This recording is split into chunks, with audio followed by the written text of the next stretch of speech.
बांग्लादेश में हिंदुओं की बेटियों को उठा के ले जा रहे थे, उनके साथ दुराचार हो रहा था, ऐसे मुकदमे लगाए जा रहे हैं। मुकदमे किन किन चीजों पर लगे हैं उनके ऊपर? मुकदमे लगाए गए हैं बहन बेटियों की इज्जत बचाने में, गायों की रक्षा करने में, गोकसी हो रही है जगह जगह, उसमें जाके वो रक्षा करते हैं, मतलब उनकी जान बचाते हैं, जैसे उन्हें पता लग जाती है तुरंत मदद के लिए जाते हैं। मेरी योगी जी से कोई नाराजगी नहीं है। नाथ जी की चलती तो बीजेपी अयोध्या नहीं हारती, उनकी चलती कहाँ है। जो लोग JNU में कहते थे भारत तेरे टुकड़े होंगे, उनका इलाज पिंकी चौधरी ने किया। जो लोग कहते थे कि बांग्लादेश में हिंदुओं का सर्वनाश होगा, उनका इलाज पिंकी चौधरी ने किया। जो जिहादी कलावा बांधकर तिलक लगाकर हिंदू लड़कियों के साथ गलत करते थे, उनका इलाज पिंकी चौधरी ने किया। सावित्री अपने पति को मौत के मुंह से निकाला कि आज मेरी बारी है, मुझे शासन प्रशासन हर तरीके से अपने पति को जिताना है और वापिस अपने घर लेके आना बच्चों के साथ। एक साइकिल पर चलने वाला गरीब बाप एक आदमी के पास जाता है और कहता है कि मेरी बेटी को एक आदमी अपना झूठा नाम बता करके, हिंदू नाम बता करके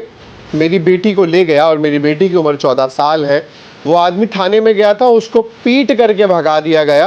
फिर वो जिस आदमी के पास गया, उसने अपने संगठन के माध्यम से उस बेटी को वहाँ से ले करके आए। बेटी जब वापस आई तो बोलती है, हाँ पापा, मुझे तो अपना नाम रोहित बता करके ले गया था, लेकिन वहाँ ले जा करके जो मेरे साथ वो, पापा मैं आपको बता नहीं सकती, मेरे से बहुत बड़ी गलती हो गई और आप मुझे छुड़वा लाए पापा, मैं जिंदगी भर आपका एहसान मानूंगी। छुड़वा कर उस लड़की को लाए थे, उनका नाम था पिंकी चौधरी। फिलहाल इतना अच्छा काम करने वाले व्यक्ति की वर्तमान में जो खबर है वो ये कि वो इस समय उत्तर प्रदेश में, जो योगी का शहर है, जेल में है। उत्तर प्रदेश में चुनाव चल रहे हैं। गाजियाबाद से अब पिंकी चौधरी की धर्मपत्नी पूनम पिंकी चौधरी मैदान में है और अपने पति के लिए वो गुहार लगा रही है कि गाजियाबाद के लोगों, जिसने अपने जीवन को गाजियाबाद के लिए क्या पूरे देश के लिए दे दिया, अब बारी है गाजियाबाद की कि वो उस व्यक्ति के साथ में आए। फिलहाल ये सारी अपील तो उन्होंने पूरे दिन की, लेकिन आज हमारे साथ वो शख्सियत मौजूद हैं। पूनम जी, आपका वी हिंदुस्तान न्यूज में स्वागत है।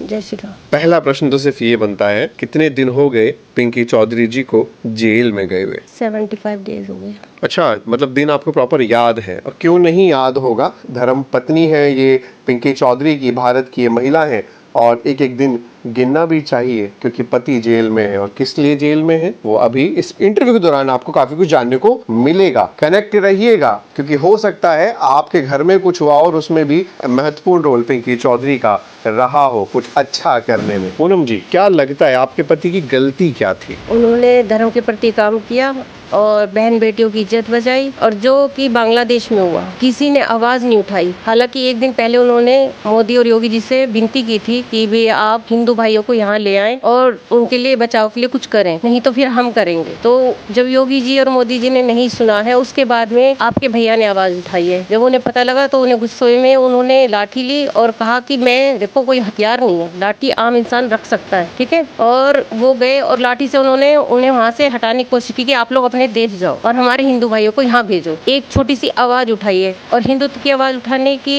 जो सजा उन्हें मिल रही है, क्या हम अपनी बहन बेटियों के लिए इतनी भी आवाज नहीं उठा सकते? हम उनकी सुरक्षा के लिए इतनी आवाज नहीं उठा सकते? क्या हम कहीं बाहर देश में रह रहे हैं, पाकिस्तान में रह रहे हैं? इतनी, मतलब जिस धर्म के लिए वो लड़ रहे हैं, जितनी ताकत के साथ वे लड़ रहे हैं, क्या इंसान का खून नहीं खोलेगा? वो आप सबके लिए लड़ रहे हैं, आप सबके लिए कर रहे हैं जो भी कुछ कर रहे हैं। जो आप उनकी धर्मपत्नी है, मैं जानना चाहता हूँ कोई ऐसी घटना जब आपको लगा हो कि किसी गरीब की उन्होंने मदद की, जो वो गरीब बड़ा परेशान था? बहुत बार ऐसा हुआ, आपको गिना नहीं सकती, बता नहीं सकती। जैसे कि अभी बांग्लादेश का ही हुआ था, उसमें वो रात भर नहीं सोए। बांग्लादेश में हिंदुओं की बेटियों को उठा के ले जा रहे थे, उनके साथ दुराचार हो रहा था, मतलब आप बता नहीं सके, गिद्ध की तरह उन्हें नोचा जा रहा था। वो चीज देख के हर इंसान की नींद ना उड़े, इतना, मतलब आप सोच नहीं सकते, इतने परेशान थे कि मैं बता नहीं सकती। देखिए, अगर आपके शरीर में खून है तो खोलेगा, पानी है तो नहीं खोलेगा। कर नहीं पा रहे थे कुछ भी, क्या करूं, कैसे लेके आऊं? तो उन्होंने सबसे पहले योगी जी से और मोदी जी से निवेदन किया कि बांग्लादेश और बांग्लादेशियों से संबंधित जो मामला चल रहा है इसमें वो जरूर इंटरफेयर करें। जी, 24 घंटे का अल्टीमेटम उन्होंने और वीडियो जारी भी किया था। उसके बाद में उन्होंने जब नहीं कोई इतनी बड़ी, भाई वो आज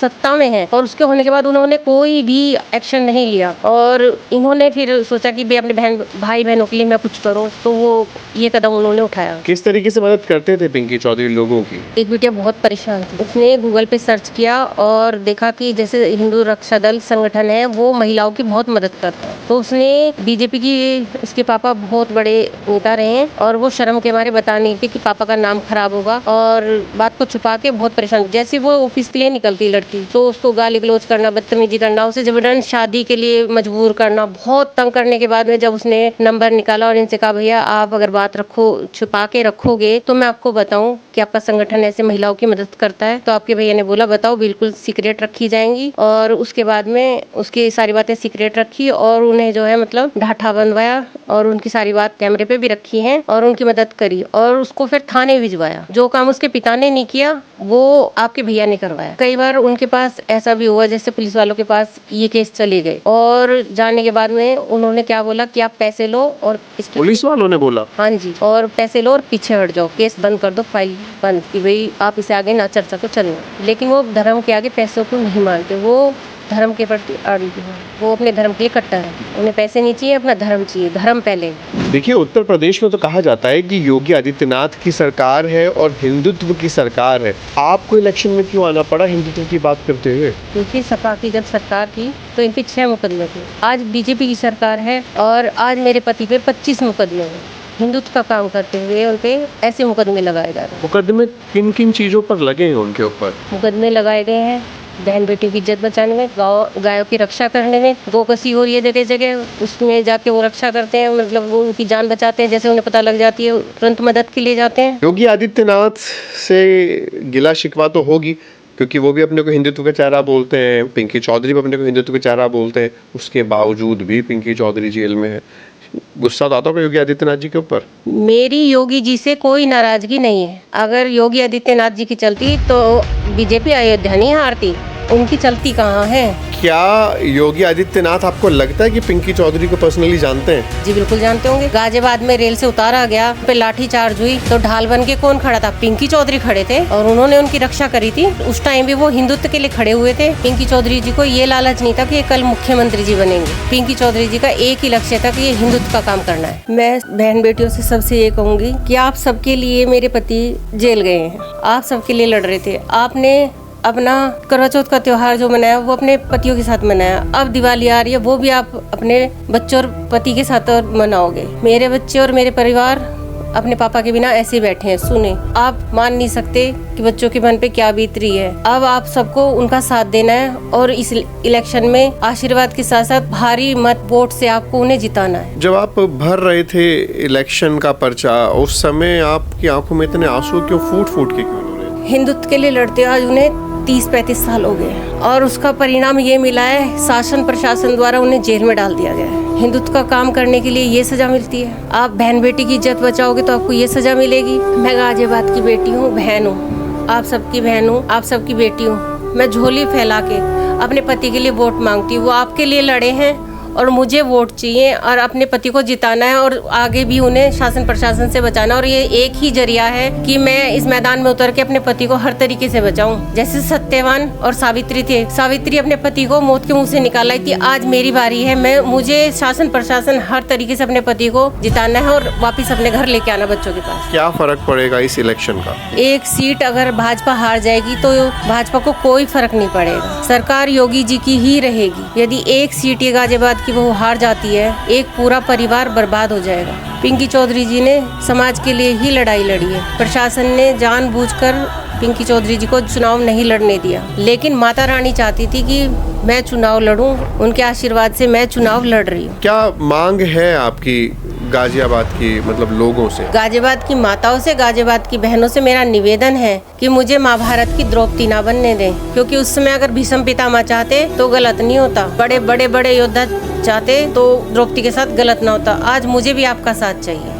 गाजियाबाद से केवल मैं एक अकेली महिला प्रत्याशी हूँ, आप सभी को मेरा साथ देना है। गलती क्या लगती है आपको पिंकी चौधरी जी की? जो लोग जेएनयू में कहते थे भारत तेरे टुकड़े होंगे, उनका इलाज पिंकी चौधरी ने किया। जो लोग कहते थे कि बांग्लादेश में हिंदुओं का सर्वनाश होगा, उनका इलाज पिंकी चौधरी ने किया। जो जिहादी कलावा बांधकर तिलक लगाकर हिंदू लड़कियों के साथ गलत करते थे, उनका इलाज पिंकी चौधरी ने किया। भारतीय जनता पार्टी किन मुद्दों पर चुनाव लड़ रही है गाजियाबाद में? भारतीय जनता पार्टी तो देखो भाई, योगी और मोदी जी के चेहरे पे वोट मिल रही है। कोई किसी के घर जाके किसी से पूछ नहीं रहा, ना आसपास में कोई सुविधा है ना कुछ है। जो है मेहनत कर रहे हैं तो हिंदू रक्षा दल के संगठन के बच्चे कर रहे हैं। एक एक आदमी कर रहा है, घर घर जा रहा है। इतने साल की तपस्या जो है हिंदू रक्षा दल की है और उसकी मलाई जो खा रहा है सारा भाजपा खा रही है। सारी जो मेहनत है हिंदुत्व की हमारी है और आनंद ले रहे हैं ये लोग। अभी जो भाजपा के प्रत्याशी खड़े हैं ये अभी खड़े हुए हैं, हमारे तो पहले से काम कर रहे हैं। ये 4 दिन दिखेगा, उसके बाद में फिर गायब हो जाएगा और हमारे हैं और अड़ंग खड़े रहेंगे और हमेशा आपको खड़े दिखाई देंगे। एक आवाज लगा के तो देखना, हिंदू रक्षा दल जैसे खड़ा था ऐसे ही आगे खड़ा रहेगा,